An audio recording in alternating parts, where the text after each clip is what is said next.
y'all.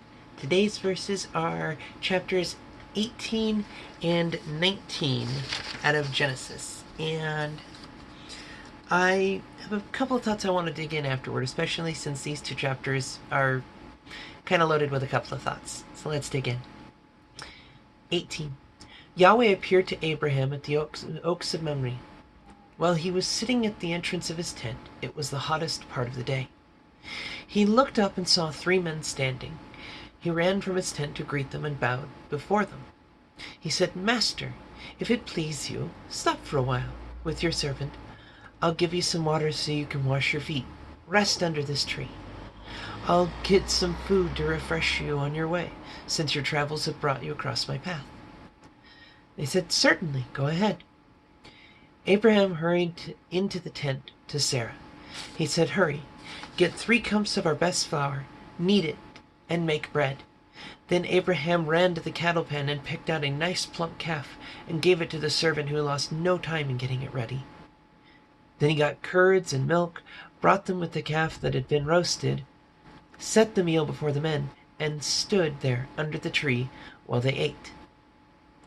The men said to him, "Where is Sarah, your wife?" He said, "In the tent." One of them said, I'm coming back this way next year. When I arrive, your wife Sarah will have a son." Sarah was listening at the tent just behind the man. Sarah and Abraham's tent opening just behind the man. Abraham and Sarah were old by this time, very old. Sarah was far past the age of having babies. Sarah laughed within herself. An old woman like me get pregnant with this old man of a husband. Yahweh said to Abraham, "Why did Sarah laugh? Saying me have a baby, an old woman like me, is anything too hard for Yahweh? I'll be back about this time next year, and Sarah will have a baby." Sarah lied. She said, "I didn't laugh," because she was afraid. But he said, "Yes, you did. You laughed." When the men got up to leave, they set off for Sodom. Abraham walked with them to say goodbye. Then Yahweh said, "Shall I keep back from Abraham what I am about to do? Abraham is going to become a large and strong nation. All the nations of the world are going to find themselves blessed through him. Yes, I've settled on him as the one to train his children and future family to observe Yahweh's law, a way of life. Live kindly and generously and fairly, so that Yahweh can complete in Abraham what he promised him."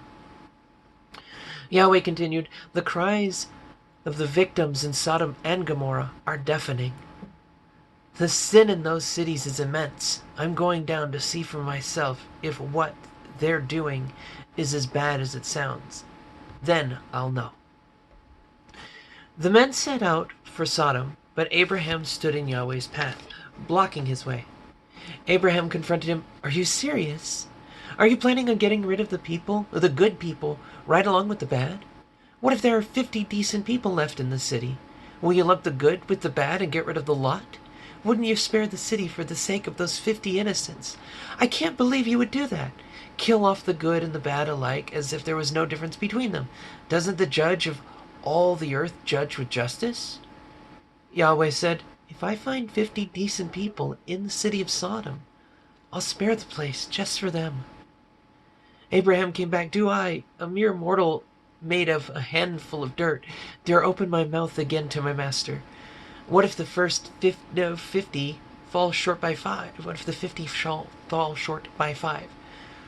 Would you destroy the city because of those missing 5? He said, "I won't destroy the city if there are 45. Abraham spoke up again. "What if you only find 40? Neither will I destroy it if for 40. He said, "Master, don't be irritated with me. But what if only 30 are found?" "No, I won't do it if I find 30. He pushed on. "I know I'm trying your patience, Master, but how about for 20? "I won't destroy it for 20. He wouldn't quit. "Don't get angry. Master, this is the last time. What if you only come up with 10? "For the sake of only 10, I won't destroy the city." When Yahweh finished talking with Abraham, he left, and Abraham went home. 19. The two angels arrived at Sodom in the evening. Lot was sitting at the city gate. He saw them and got up to welcome them. Bowing before them, he said, "Please, my friends, come to my house and stay the night. Wash up. You can rise early and be on your way refreshed." They said, "No, we'll sleep in the street." But he insisted, wouldn't take no for an answer, and they relented and went home with him, Lot fixing a hot meal for them, and they ate. Before they went to bed, men from all over the city of Sodom, young and old, descended on the house from all sides and boxed them in. They yelled to Lot, "Where are the men who are staying with you for the night? Bring them out so we can have our sport with them." Lot went out, barring the door behind him, and said, "Brothers, please don't be vile. Look, I have 2 daughters, virgins. Let me bring them out. You can take your pleasure with them, but don't touch these men. They're my guests." They said, "Get lost. You drop in from nowhere, and now you're going to tell us how to run our lives? We'll treat you worse than them." They charged past Lot to break down the door, but the 2 men reached out and pulled Lot inside the house, locking the door. They then struck the men who were trying to break down the door, blind, both leaders and followers, leaving them groping in the dark. The 2 men said to Lot, "Do you have any family here? Sons, daughters, anybody in the city? Get them out of here, and now. We're going to destroy this place. The outcries of the victims here to Yahweh are deafening. We've been set to blast this place into oblivion." Lot went out, warned the fiancés of his daughters, "Evacuate this place. Yahweh is about to destroy the city." But his daughters' would-be husbands treated it as a joke. At break of day, the angels pushed Lot to get going. "Hurry. Get your wife and 2 daughters out of here before it's too late and you get caught up in the punishment of the city." Lot was dragging his feet. The men grabbed Lot's arm and the arms of his wife and daughters. Yahweh was so merciful to them and dragged them to safety outside the city, where, when they had them outside, Lot was told, "Now run for your life. Don't look back. Don't stop anywhere on the plain. Run for the hills or you'll be swept away." But Lot protested, "No, masters, you can't mean it. I know that you've taken a liking to me and have done me an immense favor in saving my life, but I can't run for the mountains. Who knows what terrible things might happen to me in the mountains and leave me for dead? Look over there. The town is close enough to get to. There's a small town, hardly anything to it. Let me escape there and save my life. It's a mere wide place in the road." "All right, Lot, if you insist, I'll let you have your way, and I won't stamp out that town you've spotted. But hurry up. Run for it. I can't do anything until you get there." That is why the town was called Zoar, that is, small town. The sun was high in the sky when Lot arrived at Zoar. Then Yahweh rained brimstone and fire down on Sodom and Gomorrah, a river of lava from Yahweh out of the sky, destroying these cities and the entire plain, and everyone who lived in the cities, everything that grew from the ground. But Lot's wife looked back and turned into a pillar of salt. Abraham got up the next morning and went to the place where he had recently stood with Yahweh. He looked out over Sodom and Gomorrah, surveying the whole plain. All he could see was smoke belching from the earth, like smoke from a furnace. And that's the story. When God destroyed the cities of the plain, he was mindful of Abraham and first got Lot out of there before he blasted those cities off the face of the earth. Lot left Zoar and went into the mountains to live with his daughters. He was afraid to stay in Zoar. He lived in a cave with his daughters. One day the older daughter said to the younger, "Our father is getting old and there's no man left in the country by whom we can get pregnant. Let's get our father drunk with wine and lie with him. We'll get children through our father. It's our only chance to keep our family alive." They got their father drunk with wine that very night. The older daughter went and lay with him. He was oblivious, knowing nothing of what she did. The next morning the older sister said to the younger, "Last night I slept with my father. Tonight it's your turn. We'll get him drunk again, and then you'll sleep with him. We'll both get children through our father and keep our family alive." So that night they got their father drunk again, and the younger went in and slept with him. Again he was oblivious, knowing nothing of what she did. Both daughters became pregnant by their father Lot. The older daughter had a son and named him Moab, the ancestor of the present-day Moabites. The younger daughter had a son and named him Ben-Ami. the ancestor of the present-day Amorites. And as I go into these, I know the destruction of Sodom and Gomorrah is an interesting one. And it's been used in history for a lot of things that I disagree with. Because when I see the story of Sodom and Gomorrah, I don't see the controversy that is often used to harm others. I see God living the example that he shows in Jesus again, or he shows again in Jesus, of leaving the 99 to get the one. Abraham asks again and again, will you spare it for this many? Will you spare it for this many? Abraham thinks that God is getting annoyed, but we see that nowhere in the text.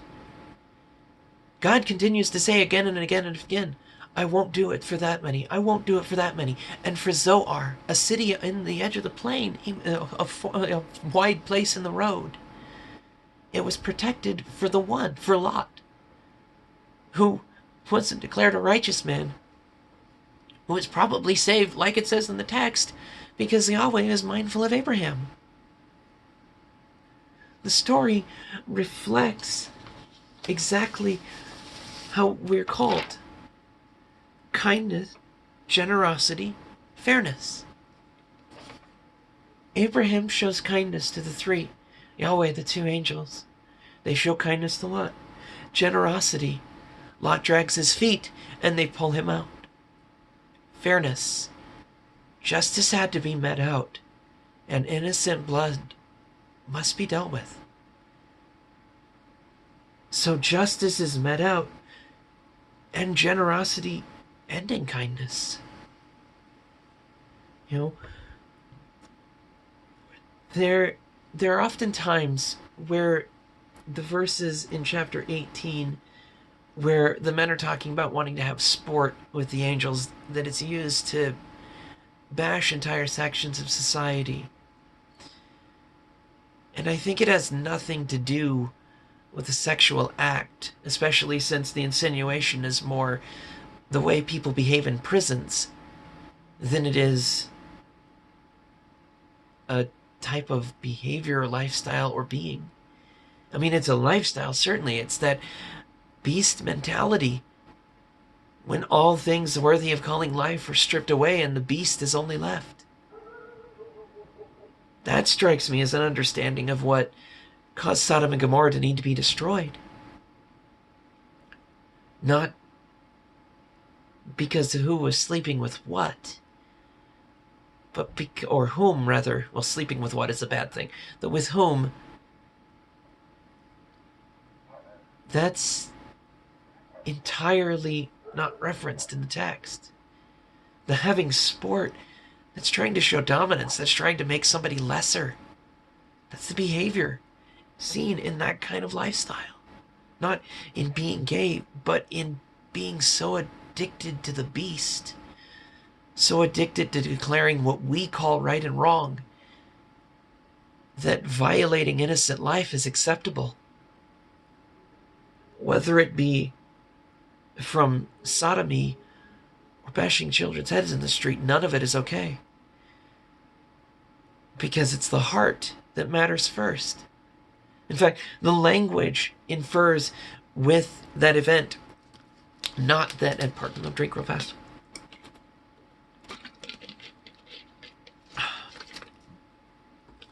The language implies the very same event as the apple or the pomegranate in the garden. The same event, or the same phrasing with the events of the Nephilim, when the daughters of man were taken by fallen angels and created the Nephilim. It is the same language when Sarai gave Hagar to Abram. It is the language of force and brutality and coldness. It is the language of the beast, the behavior. Because what is in the heart? Back to yesterday, to 17, the circumcision of the heart. You go forward into Lot. If Lot had just listened, instead of trying to get his own way, free will, that was accepted by the angels, he would have hidden in the mountains and had a chance to go anywhere else. But he'll never know because fear got the better of him. And that is inevitably what leads rise to the beast.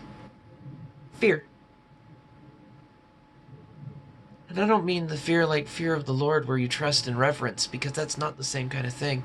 I'm talking where terror permeates everything about existence to the point where to do anything just to abate that terror. Maslow's hierarchy is a prime example of it. Where will I get food to eat? Where will I any of this? And God is the God of all provision. It is difficult, a concept, to live with that kind of trust. Yet it is that kind of faith that declares Abraham righteous. And with the question of, well, God had to go down and see for himself? No. Sodom was declared evil. The chapter previous, a couple chapters back actually, I think it was 16. The information was known. The cities had to be dealt with justly. And in fairness, God is willing to spare it for 10. And Lot, trying his best, clearly not a good man. And yet still rescued anyway, on account of Abraham, who trusted that God would do it. And that is what I hope we take away from Genesis 18 and 19. Not a verse that has been used to cut down our fellow man, but an understanding that God handles all things his way, kindly, generously, fairly, because he is a kind, generous, and fair God. I can't wait to see you guys tomorrow to dig in. I believe it'll be 20 and 21. See you then.